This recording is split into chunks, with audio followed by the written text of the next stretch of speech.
What's up, Lazy Dog fam? Hope everybody out there is having a marvelous day. I was gonna plant the rest of my tomatoes and peppers today, but we got a decent amount of rain the last 2 days.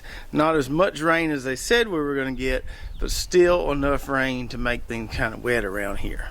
So it wasn't enough rain to make things boggy, but enough to make things a little too wet for planting. So what I did earlier was I came in here, marked off where a couple rows are gonna go in this plot, and I just tilled a lane like you see right there, and the sun's out nice today, and hopefully that might be dry by later this afternoon or in the morning. And I did the same thing over here where our peppers and eggplant are gonna go, right beside those determinate tomatoes, which fared well during the storm. So we got a row here and a row there, and that's drying out pretty good since I tilled those lanes there. So that's a little trick that I'll use around here sometimes. If we've got a plot that's ready to plant, but we get some heavy rains and I need to help dry it out faster, instead of tilling the whole plot, which is not necessary, I'll just till that little lane there where we're gonna plant, dry things out a little quicker. And with our sandier soils, usually a good sunny day like this, it'll be dry enough to plant in just a few hours. So we may plant tomatoes and peppers later on this afternoon. If we do that, I'll be sure to film that. We'll put that on the next video hopefully. But since we're not planting those right now, since we're still waiting on that to dry out a little bit, I got a good bit of garden maintenance and harvesting that we need to do today, so I figured I'd take you guys along. So let's start off in this plot right here where hopefully we'll be planting watermelons in a couple weeks. Got a little cleanup we need to do there, a little weeding. We need to add some more string to our English pea trellis here, and then over here on the end we've got some beautiful looking spinach that we need to harvest. So let's start off with our English peas here, where we're using this T-post and horizontal twine trellis, and it's working really good so far. We're ready to add another line today. You'll see a lot of death there kind of at the bottom. That frost we had last weekend really burnt these things back a lot more than I expected. Some of these plants here, like you see right there, are completely toast, but we planted these things thick in here, and I'm hoping they recover well enough for us to get a decent little harvest. So in some spots they're just now clinging to that second line of string, but in other spots we've got foliage well above that second line of string, so we got to give them something else to grab hold to there. So I put these first two lines of string about 4 or 5 inches apart. We're going to do the same thing with this third line of string here. Just tie us a knot here, and then we can zip around this entire trellis here, just keeping everything tight and wrapping around each post as we go. I've been taking mornings slowly, waking up with the sweet sound of the birds, reading books and sipping coffee. I forgot how much I love getting lost in words.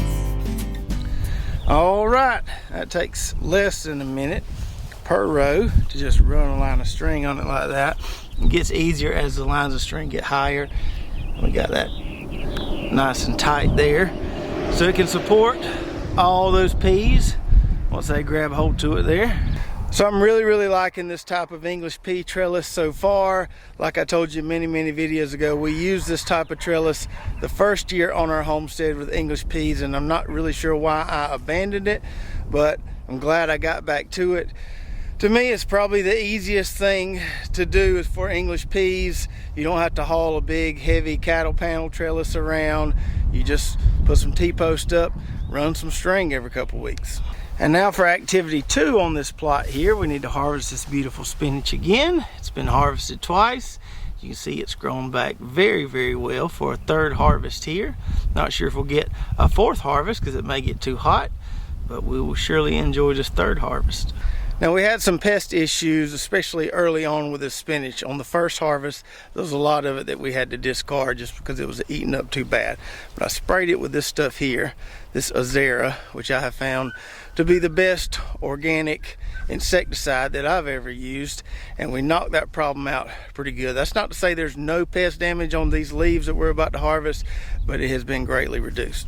So I've got me a big container here and a nice sharp knife, and we're gonna go through here and get as much of this out of here as we can.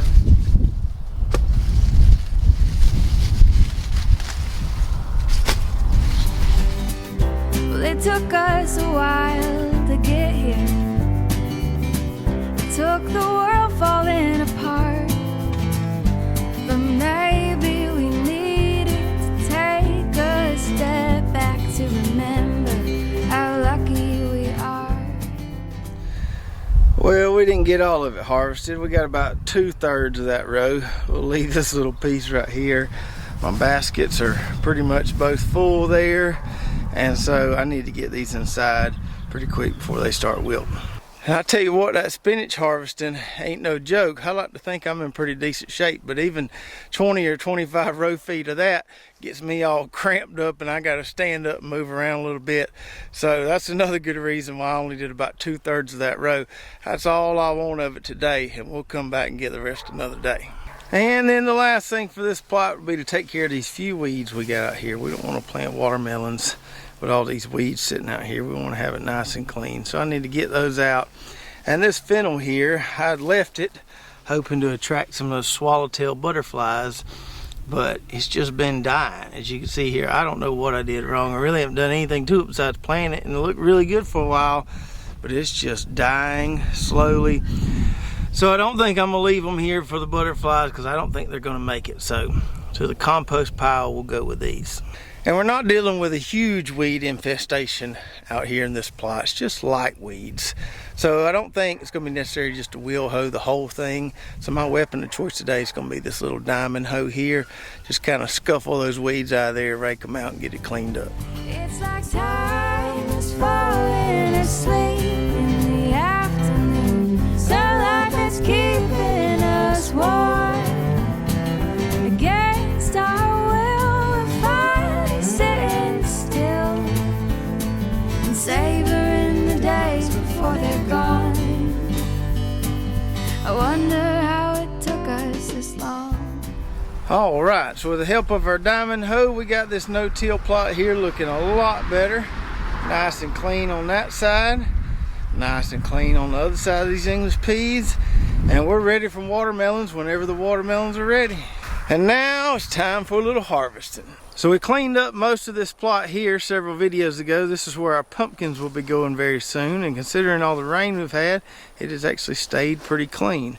But we got this half a row of parsnips here that we need to harvest and get out of here. These things still look really pretty. I hope that the roots are still in good shape and they haven't rotted with all this rain. We'll see.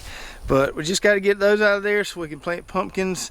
And all this space here, we're going to leave that celery and rutabagas over there. They shouldn't get in the way initially. So I'm hoping I don't have to lift these with a fork because we've had some rain. Maybe they'll pull them out of there. I will.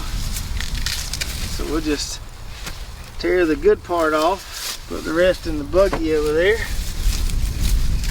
Got some nice ones there. Really happy with our parsnips, considering this is the first year we've tried these. We'll definitely be growing them again. Yes, I will sitting still, savoring the days before they're gone. I wonder how it took us this long. And that's what we got there off that 15-foot of double row. Got some really nice ones in there. I think with the parsnips, it definitely helps to leave them in the ground a little longer. We probably harvested the first half of that row a little early, left them in there a few more weeks, and we got some really nice size on those. So of all the new things we've tried in our gardens within the last year here at Lazy Dog Farm, I think the parsnips might be my favorite new thing we've tried. We have really enjoyed eating these things. I had eaten parsnips several times prior in my life, but never eaten this many of them, and I was surprised at just how much flavor they have. It tastes like a root veggie, but there's also kind of this sweetness to it that makes it really flavorful. And there's lots of different ways you can cook these things. Hopefully at the end of this video I'll show you how we've been cooking them. But you can fry them, which is what we've been doing. You can roast them, you can mash them up like you would mashed potatoes. There's lots of different possibilities as far as preparing these things. And they're pretty easy to grow. If you can grow carrots, you can grow parsnips. So if you caught our carrot planting video we posted back in October, I'll put a link to that somewhere up here if you want to check that out. We planted these just like we do carrots. double rows with drip irrigation in the middle. Now parsnip seeds are a little bit bigger than carrot seeds, so we didn't plant them as thick as we did our carrots. That may be a good thing. If we were to plant them thicker, maybe we wouldn't have got these size parsnips here. Maybe they would have been smaller, so maybe spreading them out was a good thing. I haven't really tested that yet, but pretty much the same exact way we do carrots.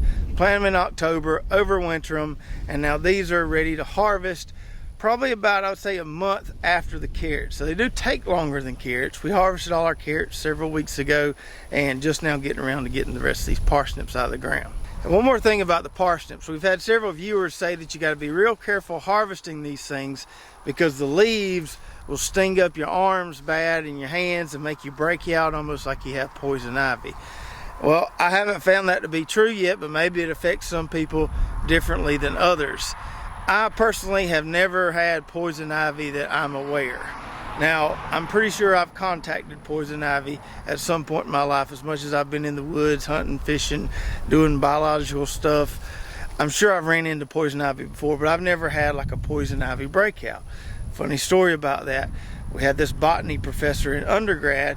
When we go on a field trip in the woods somewhere, identifying all these plants, he would grab a piece of poison ivy and chew it up in front of you to show you that not everybody has a reaction to poison ivy. So he knew that it couldn't get him. I don't know if that's the case with me, but I know the parsnips haven't bothered me yet. But for some of you, you may want to wear gloves and long sleeves because from what I hear, they can bother some people. So let's go get these parsnips washed up so we can cook some later, and also let's take all this stuff to the compost bins and see how they're doing. So we'll take our high pressure fireman's nozzle here and give these a nice rinse over the sink. Knock that dirt off.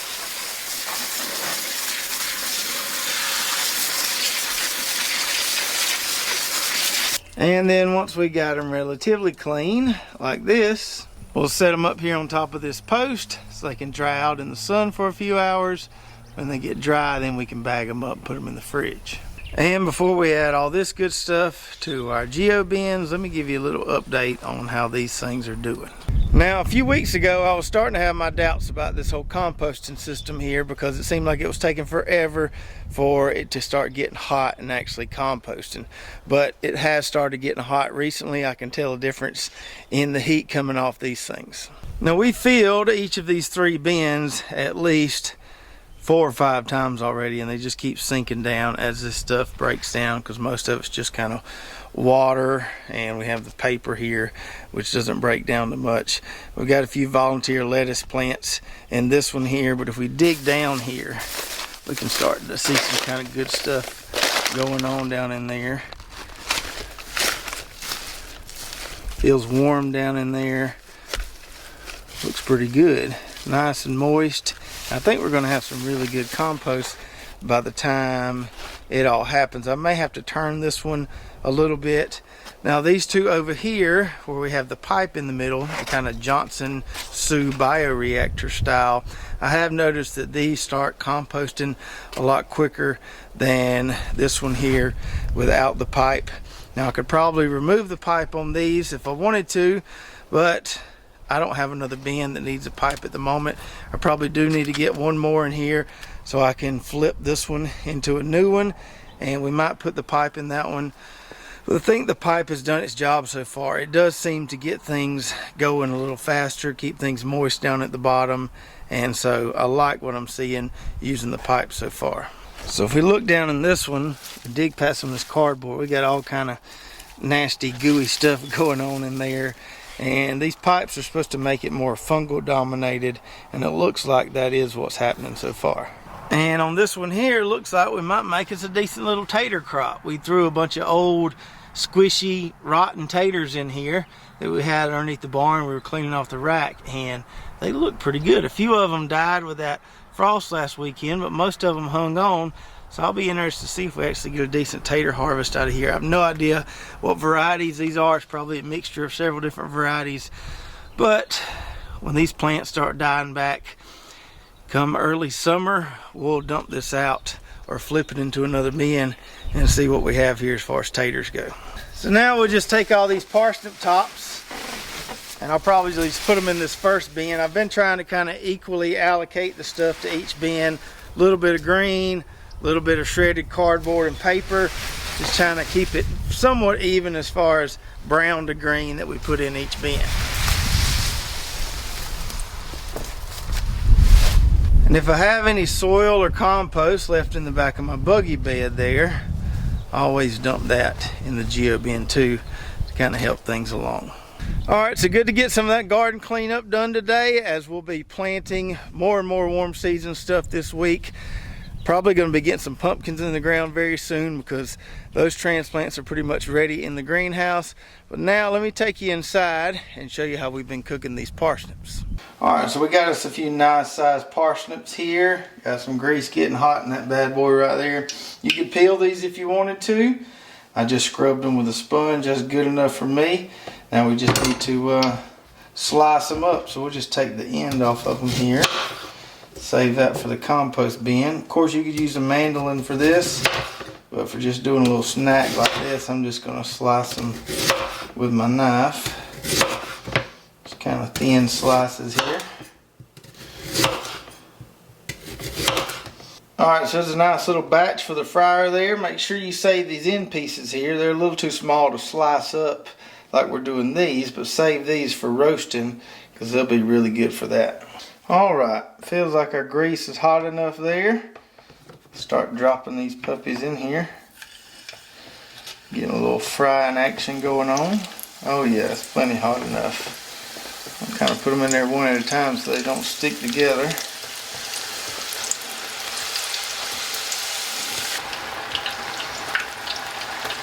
Last one. Give them a little stir here. These things usually don't take too long. Now they're all floating pretty good, starting to get a little color on them, starting to puff up a little bit. I believe they're ready. I'll go ahead and kind of start taking them out of here.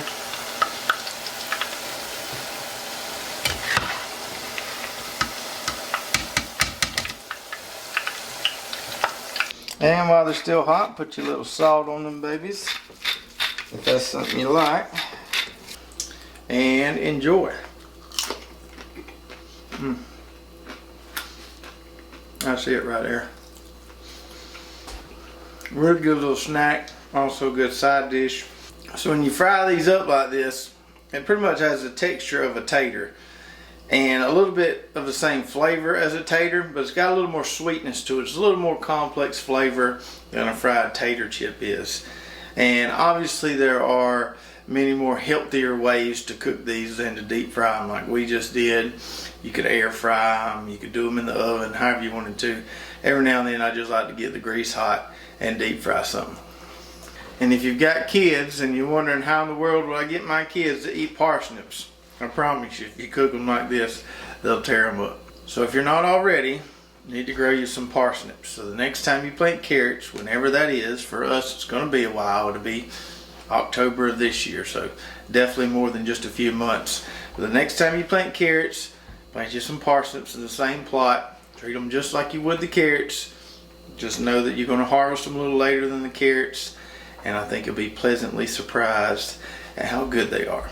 So I hope you enjoyed the video today, getting a little garden cleanup done, a little trellising, a little harvesting, especially with these delicious parsnips right here. And if you've got any great parsnip recipes, any ways that you really like to cook them, please tell me about that in the comments below so we can give it a try.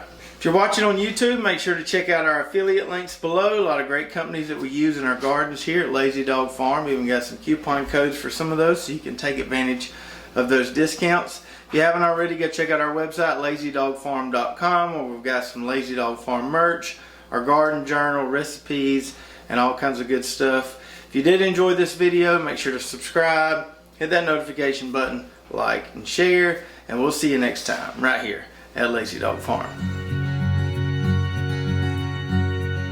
Hold farewell by the beauty of your life.